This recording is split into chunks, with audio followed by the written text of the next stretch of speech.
Lijep pozdrav, evo nas u novome klipu, u prvom klipu u ovoj godini. Razjasnit ćemo jednu stvar, a to je tko je i kako napravio prvu petardu, odnosno tko je izmislio te čuvene petarde koje svako doba godine čujemo na sve strane.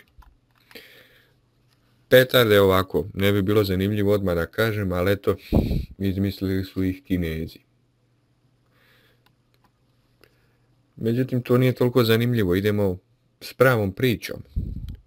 Priča kaže ovako, prvu petardu je napravio jako davno, negdje procjene su od 5000. do 1000. godine. Neki kuhar. Pošto su u to vrijeme posude za kuhanje bile rijetke i skupe, ljudi su koristili razne biljke za odlaganje određenih supstanci.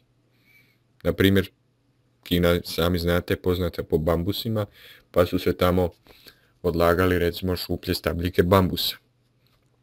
Nekim slučajem kuhar je pomiješao sumpor, ugljen i sol.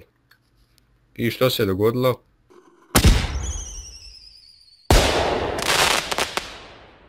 Nastala je prva petarda. Veoma brzo su počele masovno da se koriste za vrijeme raznih svečanosti. Naravno, svi znamo koja je danas osnovna svrha petardi, a to je pucanje za vrijeme Božića, odnosno poslije Božića i vrijeme Nove godine. Međutim, u Kini se u početku koristila za tjeranje zlih duhova, koji se inače jako boje buke. Tako su Kinezi uvijek na početku Nove godine, prilikom vjenčanja i rođenja i tako dalje, koristili petarde i krunjenja kraljeva.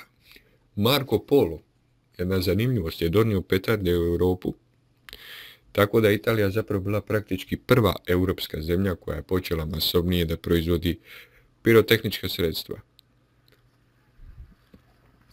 Međutim, Italijani su odmah shvatili da taj izum mogu koristiti u vojne svrhe, pa su počeli da se prave prve male bombe, petarde, koje su koristili se za nasilno otvaranje vrata, kapija i sl.